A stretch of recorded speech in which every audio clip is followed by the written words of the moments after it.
নমস্কার। আজকে রাজকুমার বুধের ট্রানজিট আমরা আলোচনা করব। রাজকুমার বুধ এই মুহূর্তে বসে আছে আপনার কর্কট রাশিতে অস্ত অবস্থা এবং বক্রী অবস্থায়। এই রাজকুমার বুধ 10th আগস্ট উদয় হবে, কর্কট রাশিতে উদয় হবে এবং 11th আগস্ট এই রাজকুমার বুধ মার্গী হবে। অর্থাৎ 10th আগস্ট আপনার উদয় হবে আর 11th আগস্ট মার্গী হবে।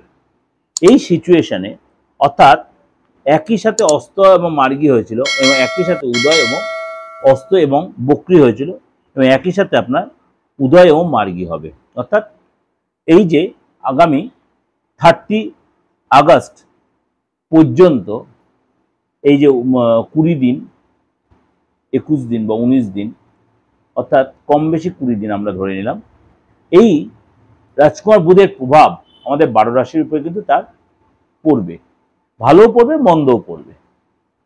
আমি আপনাদের কাছে এই যে ট্রানজিট নিয়ে আলোচনা করে সবসময় করি, কারণ এই যে রাজকুমার বুধ একই সাথে অস্ত হয়েছিল এবং বক্রী হয়েছিল, সেই অবস্থা থেকে একসাথে উদয় এবং মার্গী, এটা কিন্তু যথেষ্ট আমাদের জন্য একটা প্রভাব বিস্তার করবে।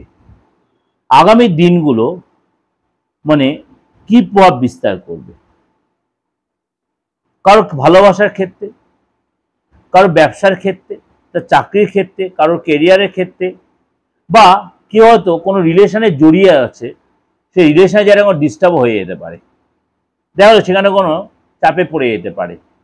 কোন কোন রাশির ক্ষেত্রে সেই সুবিধা অসুবিধাগুলো একটু মেনে চলতে হবে।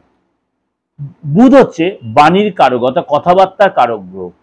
দেখবেন অনেকেই যথেষ্ট কথাবার্তার মধ্যে একটা পোলাইটনেস আছে, যতই রাগ দেখান আপনি পোলাইটনেস এসে কাটবে না। কিছু লোক দেখবেন লোককে যে কোনো কথা কনভিন্স করতে পারে। বুধ হচ্ছে গুণগান করার গ্রহ। বুধ হচ্ছে পিএনপিসি। আপনার বাচ্চাটির বুধ যদি খুব পাওয়ারফুল থাকে, ভালো নক্ষত্রে থেকে থাকে, বুধ দেখবেন আপনার অল্পতে সব কাজে সাকসেস দিয়ে দিচ্ছে। আপনার দেখবেন আপনি যার সাথে কথা বলতেন বা যার সামনে যে আপনার সামনে তাকে আপনি খুব গুণগানে ভরিয়ে দেবেন, অর্থাৎ আপনি তাকে ইমপ্রেস করতে পারবেন। বুধ হচ্ছে সুযোগটা কাজে কেউ লাগাতে, সেটা কিন্তু বুধ জানে। যদি আপনার বাচ্চাদের বুধ খারাপ হয় বা নেগেটিভ হয়, তাহলে আপনার ওই গুণগানের বদলে দেখা যায় তার নিয়ে আপনি নিন্দা চর্চা করছেন। সবসময় আপনার মাথা মধ্যে কাউকে না কাউকে নিয়ে আপনার চর্চা চলবে। এই বুধ এই কর্কট রাশিতেই আগামী 30 আগস্ট পর্যন্ত মার্গী এবং অস্ত অবস্থায় থাকবে। আগামী 30 আগস্ট পর্যন্ত এখানে এই সিচুয়েশনে থাকবে এবং এইখানটা কিন্তু আপনাকে অনেক কাজে যে বাধা পড়ে যাচ্ছিল, আটকে যাচ্ছিল, সেগুলোতে আপনি এখানে গুটিয়ে নিতে পারবেন। এছাড়াও কিন্তু আপনার ইম্পর্টেন্ট যেসব কাজগুলো আপনার জটিলতা আসছিল, লোকে যারা কনভিন্সিং পাওয়ারটা আপনার কমে গেছে, কনভিন্সিং পাওয়ারটা সেটা আপনি পাবেন। তবে ওভারঅল কিন্তু আপনার সময়টা কিন্তু ভালো আছে। কোন কোন রাশি এর প্রত্যেকটা প্রভাব তার উপরে বিস্তার করবে, চলুন তো একটু জেনে নিই আমরা যে কোন কোন রাশির জন্য সুপ্রভাব বিস্তার করছে। কন্যা রাশি। কন্যা রাশি কিন্তু একটা সুখবরের মতো, যারা প্রেমের রিলেশনে জড়িয়ে আছেন তাদের কিন্তু বন্ডিং যথেষ্ট ভালো হবে। যে প্রেম আপনাকে ছেড়ে চলে গেছিল সেই প্রেম আবার ফিরে আসবে। পরিচিত বন্ধুর সাথে সম্পর্ক তৈরি হবে। প্রেমে যারা নতুন করে তৈরি হবে, আপনার বেস্ট ফ্রেন্ড আবার ফিরে আসবে বা আপনি এসে বেস্ট ফ্রেন্ডকে আবার কাছে পাবেন। আপনার ফ্রেন্ড কিন্তু যে সে যদি এই সময় কন্যা রাশি হয়ে থাকে, তার ফ্রেন্ড কিন্তু এসে যথেষ্ট ভাগ্যশালী হবে এবং আপনার উপরে অনেক প্রভাব পড়বে। অনেক আপনার রাজনীতি বলুন বা আদার্স ক্ষেত্রে বলুন, আপনার অনেকটাই প্রভাব বিস্তার করতে পারবেন।